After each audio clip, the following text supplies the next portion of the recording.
My name is Paul, and I've been doing video production for nearly a decade. I actually got quite a bit of experience in encoding video throughout the years, and this is going to be a video that covers Handbrake in relation to the prosecutor in the Kyle Rittenhouse case and whether or not he compressed video when he gave it to the defense attorney. And I'm going to go through how you can detect in the video whether this was done and whether it was done with Handbrake. So pay very close attention because I'm going to go through a lot of information to show how this video was degraded and how he may have very well done this. So here we have Handbrake. We have the version that I currently have on here. And what you're going to see if you open this video file or a video file in TextEdit on a Mac, and there's an app I think you can use on a PC, you should be able to scroll all the way down to the bottom and it will tell you what software was used to code that video. So at the top, I think you're going to see like what file format, like an MP4 or whatever. But if you scroll all the way to the bottom, you will see that in this case, I created a video file with Handbrake, and it definitely detects Handbrake, and it gives the version number that was used to transcode this from the original file into a Handbrake video file. File transfers between iPhones and Androids have file size limits. Unless you compress a file, you're not really going to be able to do a device-to-device transfer without some third-party application. So it makes sense that you would use a compressor to get a file down to a certain size to transfer it. If you want to do a full-size file transfer, you're going to need special applications for each phone, and I seriously doubt that's the case here. When you use Handbrake, you can compress for phone sizes, but it is a compression. You can also change frame rates, which means you're removing frames that were originally there. You can also change codecs, and different codecs will reinterpret the footage differently. It will consider different bits of information important and non-important from the original codec that was used. And this software, Handbrake, has the ability to do all of these sub-manipulations. You can actually select them, or you can use its generalized settings and compress it down.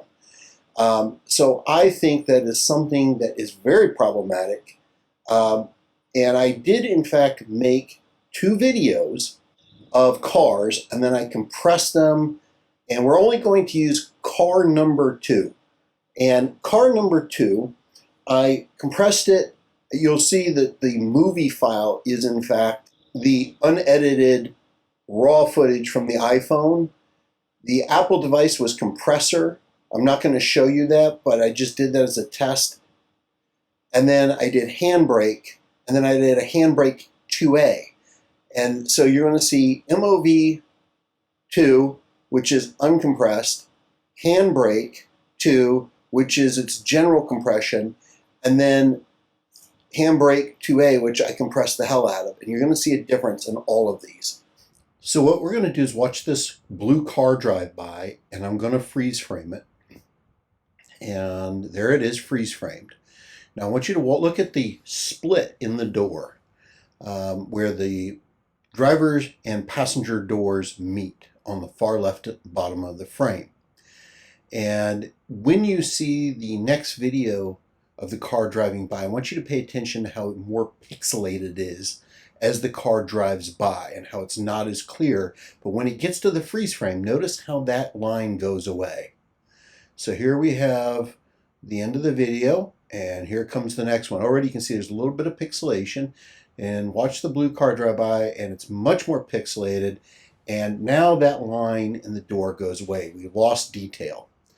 And that is how that works. Here's highly compressed 2A. Very pixelated over the original. There's spots all over it. Freeze frame. You can't even make out the door handle at this point. This is what compression does. Now you have one side in a trial that is using uncompressed footage where you can see that door crack and you see a smooth car rolling by. And then another individual in that same trial can't even see the door crack. And depending on how much compression there is, can't even see the door handle.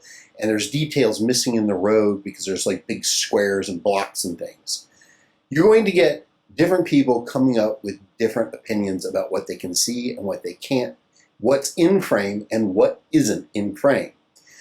But this gets even more complicated, ladies and gentlemen, because we need to learn something about what's called B and P frames and I frames, which are also known as keyframes.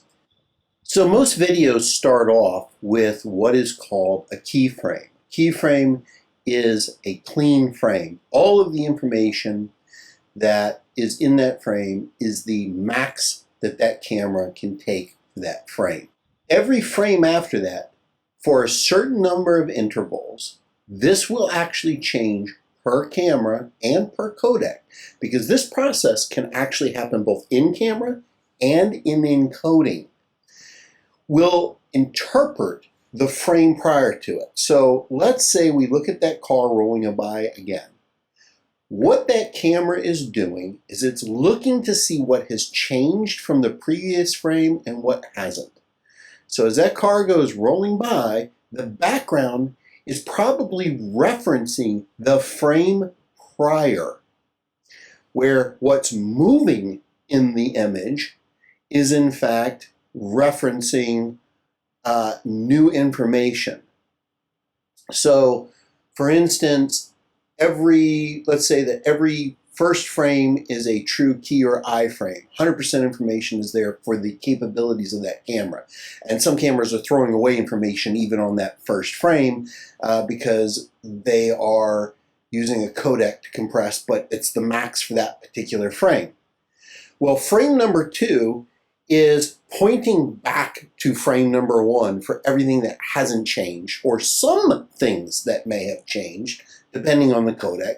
Sometimes it's color-based, sometimes it's movement-based, sometimes there are other factors involved in that. And that the third frame may also be referencing that first frame, or it may be referencing information in the second frame. So you're not actually seeing a true image every frame after that first frame until you say get to the 5th frame. If it's at that point, you get a new I or keyframe, where it goes back and samples again. So this is where our P frames and B frames work. And there are some differences in how they work, but fundamentally they are trying to compress and save information. Now, that drone more than likely is using this process to begin with, which means that there is potential for errors in how it's interpreting information, especially in low light and things that are far away, because it's grabbing at all sorts of little pixels and data, trying to interpret what it's looking at and referencing back to it. Then you add to this a compression on top of this once it's now in a software program like Handbrake or Compressor or some other software, and it's going to reinterpret that information all over again as it continues to degrade the original iframe, in addition to trying to interpret new B and P frames off of what it's working. So if you compress the iframe or keyframe down for file size, you are then borrowing off of that into a new B and P frame, and it might be referencing its B and P frames in Handbrake every 7th image instead of every 5 or whatever the actual camera was doing. So you are now getting heavily pixelated, but also reference-orientated information that just may not be true. It's still trying to interpret what it's borrowing from before. Now, these softwares do a fairly good job, especially when there's good light, things are in frame, but you can see even from our little test here, we already have degradation. So this is one of those things you have to really give the defense some serious understanding and leeway that when they got that degraded footage that probably was compressed yet again in the file transfer, you can't work with that as a defense attorney. I don't know how anyone could. And I am far from the foremost brain out there on video transcoding and encoding and codecs. And I understand this. How the hell this slipped through is beyond me.